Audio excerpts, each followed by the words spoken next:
Well, we've had to wait over 2 months for this, but it's finally time to decide the Formula 2 champion. Welcome back indeed to Formula 2 action. Seems like an age, doesn't it, since we had the Formula 2 cars on track, but what an exciting crescendo to this championship we're going to see. 78 points still on the table across these final 2 rounds with their sprint races, feature races, fastest lap points from Jack Crawford. All the drivers down to Alex Dunn, you can see on the left of your screen, still in mathematical contention for the championship. Pepe Marti would be too if he was continuing on this season, but with the Irishman. As with all of these drivers, he'll be looking to demonstrate his ability through the rest of this season and see what next year brings for him, whether it's another season of Formula 2 or whether he'll get an option somewhere else.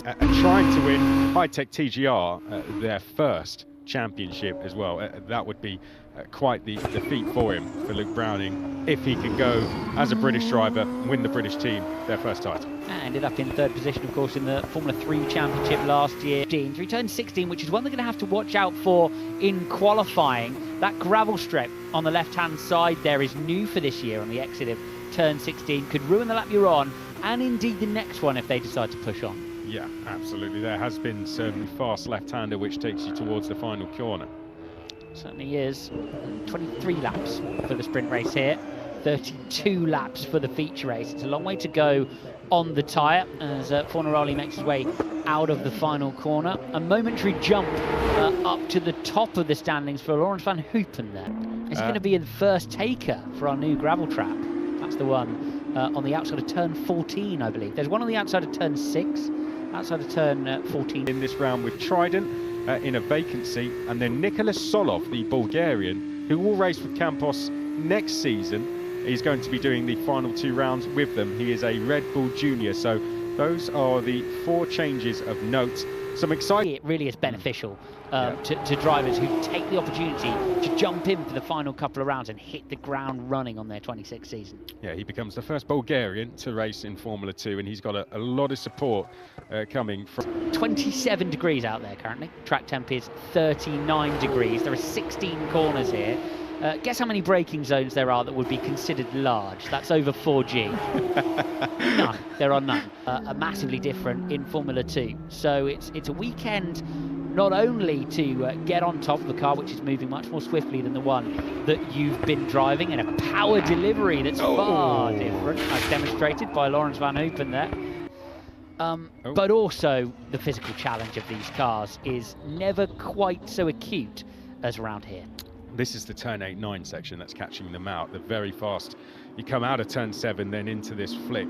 8 into 9, the left-right seems to be catching a lot of drivers out. Around the final corner, he had a podium finish in the sprint race, the feature race. He collided with Rafael Villagomez, which ruined any chance for him to put reasonable points on the board, and he goes P8. Swiftly. Giving the team a little bit of feedback on that one. That looks tough to drive through the middle sector of the racetrack. Alex Dunn managing to find a better, as we said, than Vashor appeared to have. Yeah, Alex Dunn is going even quicker, and look at that, it's close at the top. Is less than 1/10 of a second, less than 1/2 of a second to make that between the top 3. Right, let's pick Alex Dunn out of the final corner now. Will this be good enough to put the Rodin Motorsport driver at the top? There comes the DRS Open P6. 16. The blue line of doom is on the outside of turn 16. They're demonstrated in turn 15 by fixating for this session and actually giving yourself a car which is not aggressive enough when there's more grip on the road in qualifying later on. This practice session is, as you mentioned, effectively what we're going to have for the feature race. New faces are as well. Solov is down in 16th. We've got Wharton in 13th place as Leo Fornaroli comes across the line now, and we'll go P2. So we've got 3 of the top 5 in the championship, 1, 2 and 3. Let's check in now with Victor Martins. This was the moment we saw him go slightly wide there. Colton Herter will make his way overseas from IndyCar to race in Formula 2. Prema Racing, Mari Boyer finished on the championship podium in Formula 3 with Campos. ART Grand Prix to Sanapo and Trapubazak. Aggressive the competition is to get yourself in one of those 2 seats in the leading teams.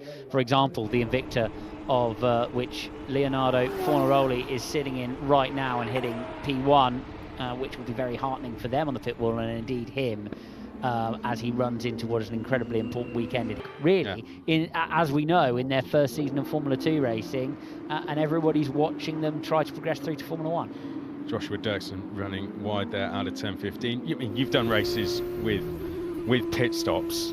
How is it the first time you do it? Let's have this replay first of Alex Dunn. That's pin for the test where they push the car in to do pit stop practice as James Wharton goes for a bit of a spin. Is that the exit of turn 15? I believe so. Yeah. You tend to see the drivers sitting in the car while they do pit stop practice just to get a feel for what that might be like. Play of this one then. Through 14, into 15 we go. Luke Browning tips it in, and there it goes. Just barely turned the steering wheel there. Just auto-rotated as he had a look at turn 15, didn't it? Rear tyre cried enough. Make that compromise so that you might have, for example, a bit of oversteer at the start of the stint, a bit of understeer at the end of the stint, and then balance in the middle of the stint to give you the best compromise. You're never going to have a car that's perfectly balanced. And he got the rewards for it. Arvid Lindblad's been doing exactly the same, and it seems rewards could be coming his way. Lindblad, for me, in exactly the position Hadjar was, where he's waiting in the wings now at Red Bull. 109 points, has had his moments through this year, and your ears don't lie. I thought I heard something.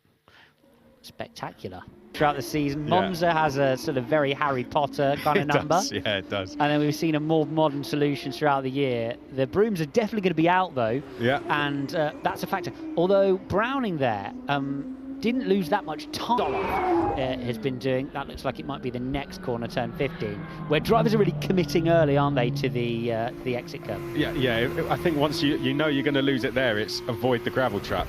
Oh, there we go. As we go along here, it's something that could happen come the feature race. You score 28 points if you can get pole, win, and fastest lap.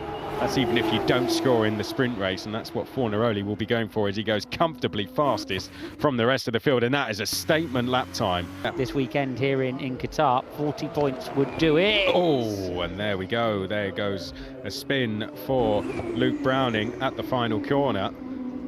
And pushing just a little bit too hard is the British driver.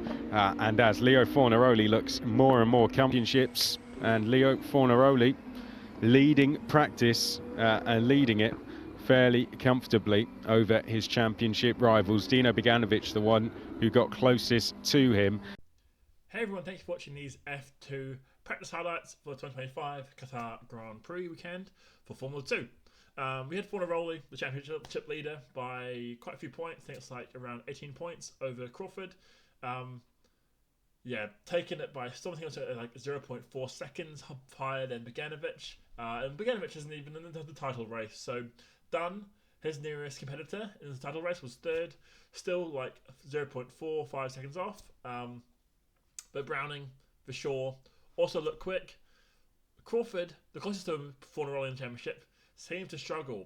So hopefully Crawford can find something in qualifying later on today. So subscribe if you want to see those highlights to make it more exciting for us viewers and give us a bit of a battle going into Saudi Arabia next weekend.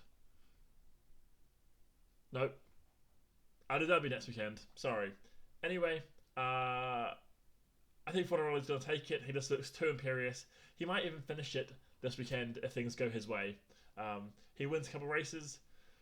Who knows what's going to happen? But if he wins the feature race, it's pretty over. But yeah, so maybe if you're wanting to win in Formula 2 next season, join Invicta. They had Bortoleto. They're going to have Fornaroli. So all things point to the yellow team. Anyway, thank you for watching. Please subscribe if you like this video. Qualifying later today. And also Abu Dhabi next weekend. Thanks for watching. Peace.